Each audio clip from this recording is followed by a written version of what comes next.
Welcome to my new series.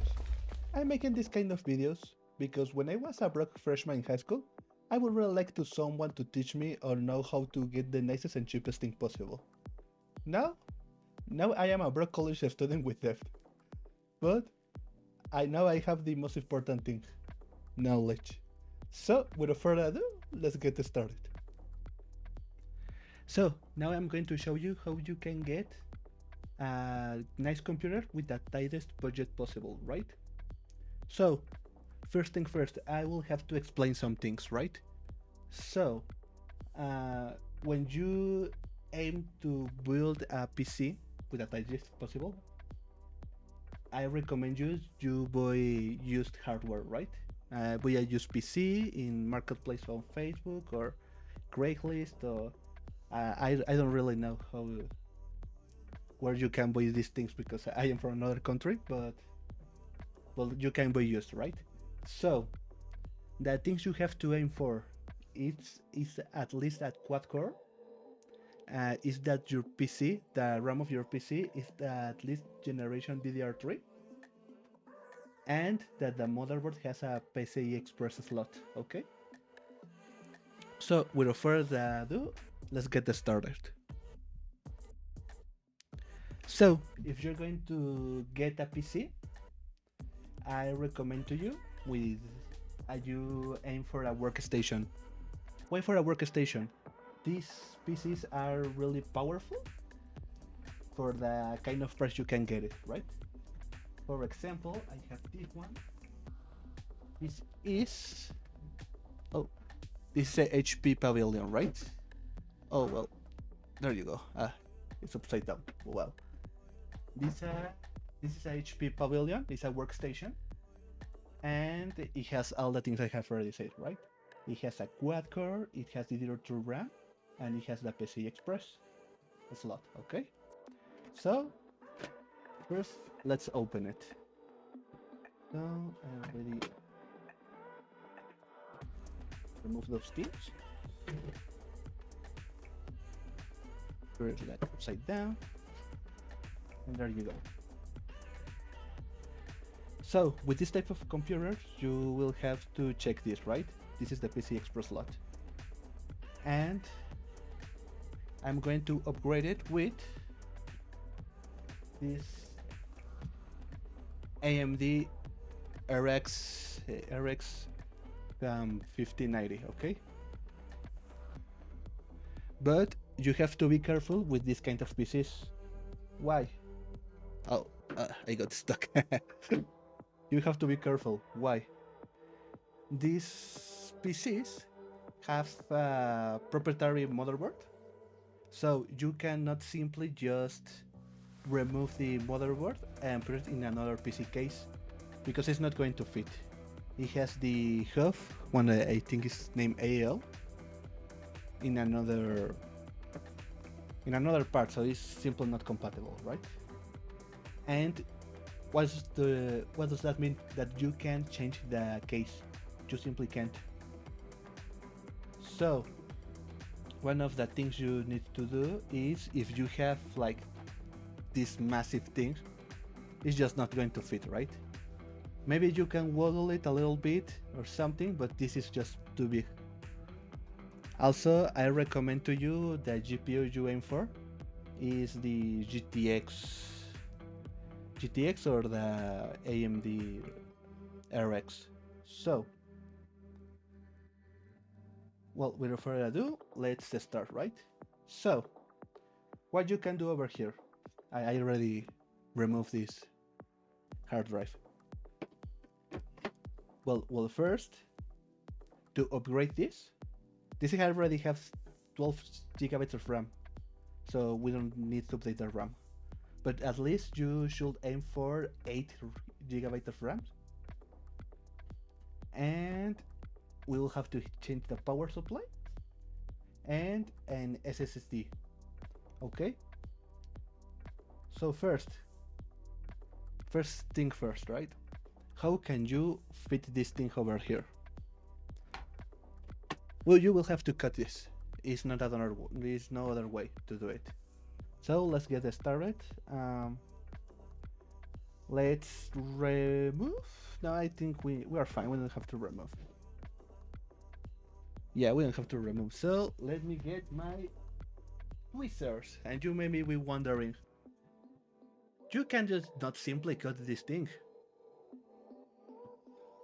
but this doesn't think the same. So let's get started. Um, this is not a very nice way to do it, to be honest. You know, I can say you don't try this at home because it's supposed to be a tutorial, but you have to try some kind of force, right? And yeah, maybe I'm going to cut this part of the video, right? Because I'm going to knock everything off.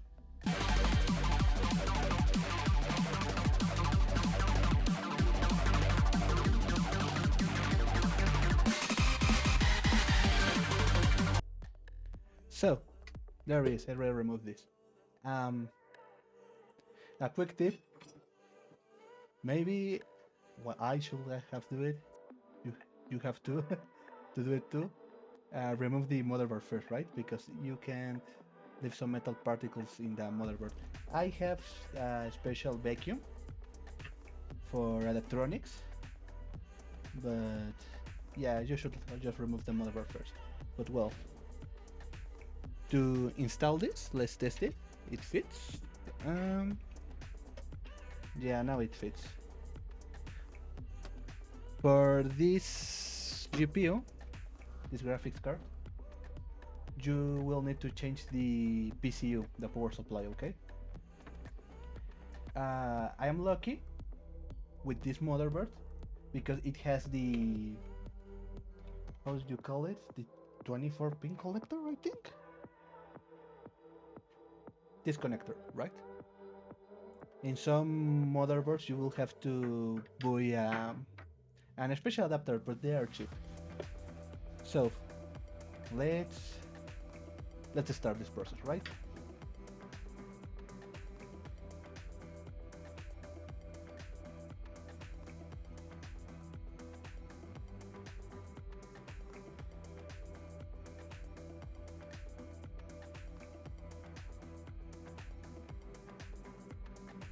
So this is the upgraded build.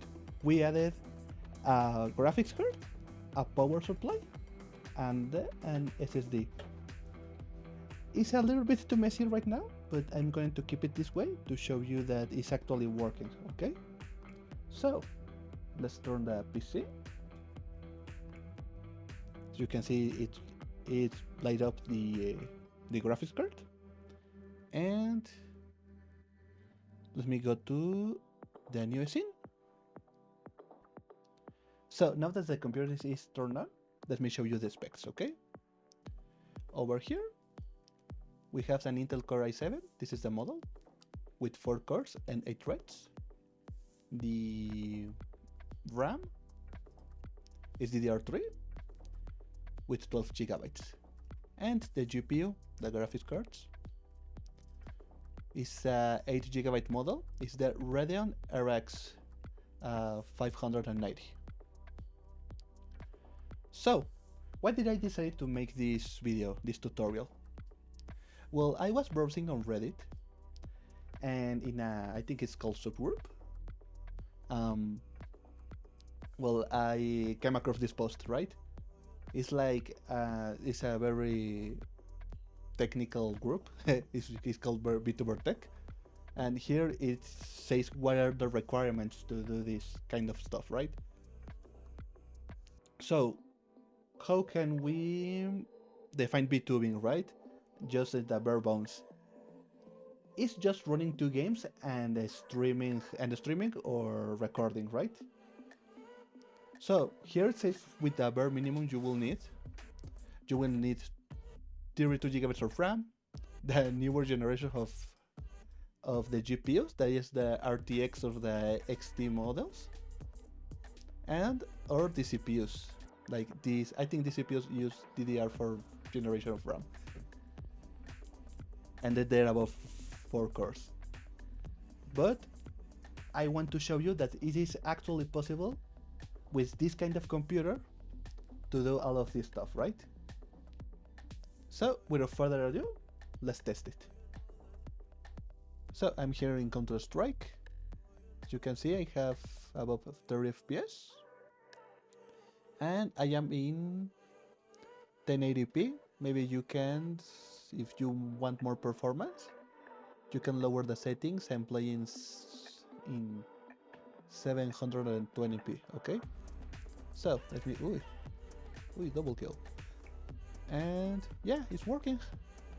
I'm recording with my model. Well, no, not my model. Wait, the dog model, and it's working. And to show you that I'm not lying, let me put Alt Tab. There you go. It's the same computer.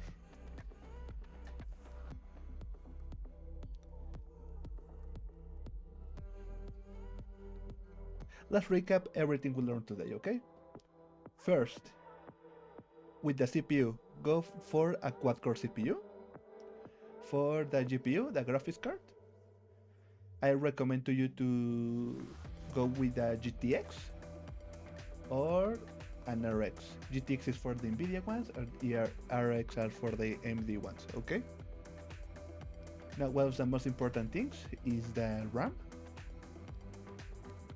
You can go with 8 gigabytes, and that way you can use the game and the PNG Vtuber. If you want to go with the full animated one, I will recommend to you going for the 16 gigabytes. But always go for the dual channel. Why dual channel? What is dual channel with the RAM? Dual channel is having, instead of only one the 8 GB RAM, 4 and 4 in each slot. And for the 16 gigabytes, go 8 and 8. But why is that? Your computer performs so much better when you go dual channel with the RAMs. It got faster, has more performance, and every nice thing, right? And also an SSD. An SSD is also very important because it's going to help you with the loading times of the games, your computer, and the operative system in general, right? Also, if you going to format your computer, I recommend to you to go with the Light OS, a light operative system. I see you can go with something called Tiny 11. I think there's also Tiny 10 because you want all the performance you can get, right? So I started this series to show you that you can achieve a lot of things with the tightest budget possible, right? Do not let your budget limit your projects, your passion projects, just like me. And yeah, that's all.